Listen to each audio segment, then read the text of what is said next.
Esto es Lectura Expreso y el día de hoy leeremos a Sredni Bastard de Saki, del libro Cuentos de humor negro. Conradin tenía 10 años de edad y la opinión profesional del médico era la de que el niño no viviría otros 5. El médico era salamero e inepto y no valía mayor cosa, pero su opinión recibía el respaldo de la señora de Rob, quien valía por casi todo. La señora de Rob era prima y tutora de Conradin y representaba para él esas 3/5 partes del mundo que son necesarias, desagradables y reales. Las otras 2/5 partes, en perpetuo antagonismo con las anteriores, se resumían en él y en su imaginación. Conradin suponía que un día de estos acabaría sucumbiendo al yugo de las pesadas cosas necesarias, tales como las enfermedades, los mimos restrictivos y el prolongado aburrimiento. Sin su imaginación, desbocada bajo el acicate de la soledad, habría sucumbido tiempo atrás. Ni siquiera en sus ratos de mayor honestidad la señora de Rob se habría confesado que le tenía aversión a Conradin, aunque acaso columbrara que el deber de frustrarlo por su bien no le resultaba particularmente molesto. Conradin la odiaba con una sinceridad desesperada que sabía disimular a la perfección. Los escasos placeres que se ingeniaba para procurarse ganaban un gustillo adicional por el hecho de que probablemente habrían desagradado a su tutora, y la tenía expulsada del reino de su imaginación, a esa cosa impura que allí jamás encontraría cabida. En el sombrío e inhóspito jardín, vigilado por tantas ventanas siempre prontas a abrirse y soltar la advertencia de no hacer esto o aquello, o el aviso de que era hora de tomar la medicina, hallaba él escasos atractivos. Los pocos árboles frutales que encerraba estaban celosamente vedados a sus manos, como si fueran raros especímenes que florecieran en un yermo.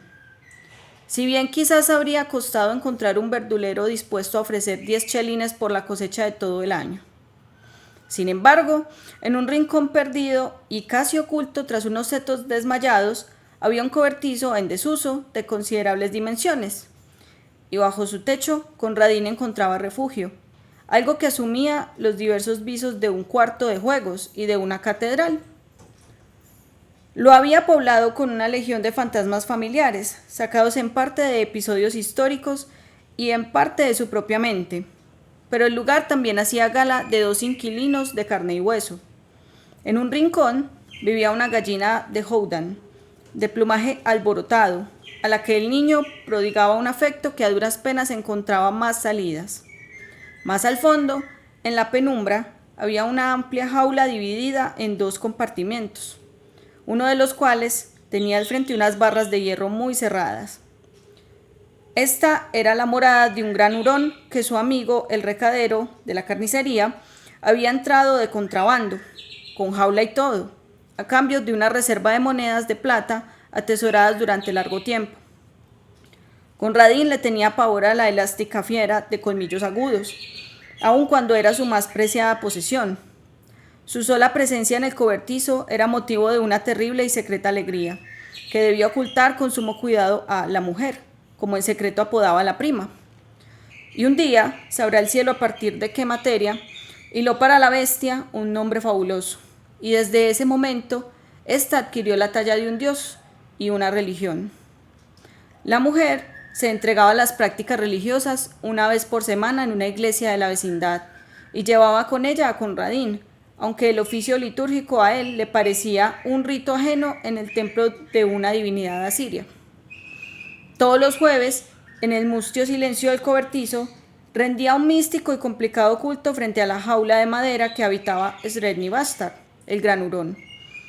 Ofrecía ante este santuario flores rojas cuando era la estación y bayas escarlatas en invierno, pues este dios ponía especial énfasis en la cara feroz e intolerante de las cosas, al contrario de la religión de la mujer, que hasta donde observaba Conradin llegaba a extremos en la dirección opuesta. Y en las grandes festividades esparcía polvo de nuez moscada frente a su jaula, siendo parte importante de la ofrenda el hecho de que la nuez moscada tenía que ser robada. Estas festividades ocurrían con irregularidad, y eran decretadas principalmente para celebrar algún suceso transitorio. En cierta ocasión, cuando la señora de Rob padeció un agudo dolor de muelas por 3 días seguidos, Conradin guardó las fiestas durante el mismo tiempo, llegando casi a convencerse de que Sredni Vashtar era en persona responsable del dolor de muelas. De haber durado el mal un día más, las existencias de nuez moscada se habrían agotado. La gallina de Houdan nunca fue involucrada en el culto de Sredni Vashtar. Conradin había decidido hacía mucho que ella era anabaptista. No pretendía tener la más remota idea de lo que era un anabaptista, pero abrigaba la esperanza de que fuera una cosa flamante y no muy respetable. La señora de Rob era el cimiento sobre el cual él basaba su odio por toda respetabilidad. Pasado cierto tiempo, la tutora comenzó a notar la obsesión de Conradin por el cobertizo. No le conviene andar perdiendo el tiempo por allí a todas horas, decidió prontamente. Y una mañana, mientras desayunaban, le anunció que la gallina de Houdan había sido vendida y que se la habían llevado por la noche. Atisbó a Conradin con sus ojos miopes, a la espera de una explosión de rabia y de dolor que estaba lista a sofocar con una descarga de excelentes preceptos y razones. Pero Conradin no dijo nada. No había nada que decir. Quizás algo en su rostro empedernido y pálido le produjo un remordimiento pasajero, pues esa tarde a la hora del té hubo tostadas en la mesa, manjares prohibidos por regla general, sobre el supuesto de que le hacían daño, y también porque hacerlas daba trabajo. Mortal ofensa para una mujer de clase media. «Creía que te gustaban las tostadas», exclamó, con expresión herida al notar que no las tocaba. «A veces», dijo Conradin. Esa tarde hubo en el cobertizo una innovación en el culto del dios enjaulado. Conradin solía cantarle alabanzas. Esta noche le pidió una merced. «Te pido una cosa, Sredni Vashtar». No especificó qué cosa, puesto que Sredni Vashtar era un dios, le correspondía saberlo. Ahogando un sollozo, cuando miró al otro rincón vacío, Conradin regresó al mundo que tanto detestaba. Y cada noche, en la acogedora oscuridad de su alcoba, y todas las tardes, en la penumbra del cobertizo, se elevaba la amarga letanía de Conradin. «Te pido una cosa, Sredni Vashtar». La señora de Rob notó que las visitas al cobertizo no habían cesado, y un día realizó otro viaje de inspección. «¿Qué cosa guardas en esa jaula con candado?», preguntó. «Creo que son conejillos de indias. Voy a hacer que se los lleven a todos». Conradin apretó los labios, pero la mujer registró su cuarto hasta encontrar la llave que éste había escondido con cuidado, y de inmediato bajó el cobertizo, con el fin de completar el descubrimiento. Era una tarde fría y Conradin había sido conminado a mantenerse dentro de la casa. Desde la última ventana del comedor se alcanzaba a ver la puerta del cobertizo tras la esquina del seto, y allí se apostó Conradin. Vio entrar a la mujer, y luego la imaginó abriendo la puerta de la jaula sagrada y escudriñando con sus ojos miopes el fondo con el tupido lecho de paja donde se agazapaba su deidad.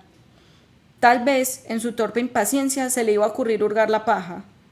Entonces Conradin murmuró por última vez su ferviente oración, pero al rezar sabía que le faltaba convicción. Sabía que la mujer iba a salir dentro de poco con la sonrisa fruncida que él tanto odiaba pintada en el rostro, y que en 1 hora o 2 el jardinero se llevaría a su maravilloso dios, no ya un dios, sino un simple hurón pardo en una jaula. Y sabía que la mujer triunfaría siempre como triunfaba ahora, y que él se iría haciendo cada vez más enfermizo por culpa de su acoso, tiranía y sabiondez. Hasta que un día ya nada le importara mayor cosa, y la opinión del médico resultara ser cierta. Y en el tormento y miseria de su derrota, comenzó a cantar en voz alta y desafiante el himno de su ídolo en peligro. Sredni Vashtar salió al ataque. Sus pensamientos eran rojos, sus dientes eran blancos, sus enemigos imploraban la paz, pero él les daba muerte. Sredni Vashtar el bello. Y entonces cortó en seco aquel cántico y se apretó contra el cristal de la ventana. La puerta del cobertizo seguía entreabierta y los minutos transcurrían. Eran largos minutos, pero así todo transcurrían. Contempló los estorninos que corrían y revoloteaban en pequeñas bandas por el césped. Los contó una y otra vez, sin quitar nunca el ojo de la puerta giratoria. Una sirvienta de cara vinagrada entró a poner la mesa para el té y Conradín seguía allí de pie, esperando y mirando. La esperanza había calado poco a poco en su corazón y ahora una chispa de triunfo empezaba a brillar en sus ojos, que hasta entonces solo habían reflejado la melancólica resignación de la derrota. A media voz, con un furtivo regocijo, reanudó el himno de victoria y desolación, y sus ojos, al fin, fueron recompensados. Por la puerta salió un animal largo y bajo, entre amarillo y pardo, con ojos que parpadeaban a la luz del crepúsculo y negras manchas húmedas en la piel de las fauces y el pescuezo. Conradín se hincó de rodillas. El gran hurón caminó hasta el arroyo que corría por la parte baja del jardín. Bebió allí por un momento y luego cruzó un puentecito de tablones y se perdió de vista entre los matorrales. Así partió Sredni Vashtar. «El té está listo», dijo la sirvienta de cara vinagrada. «¿Dónde está la señora?» «Hace un rato bajó el cobertizo», dijo Conradín.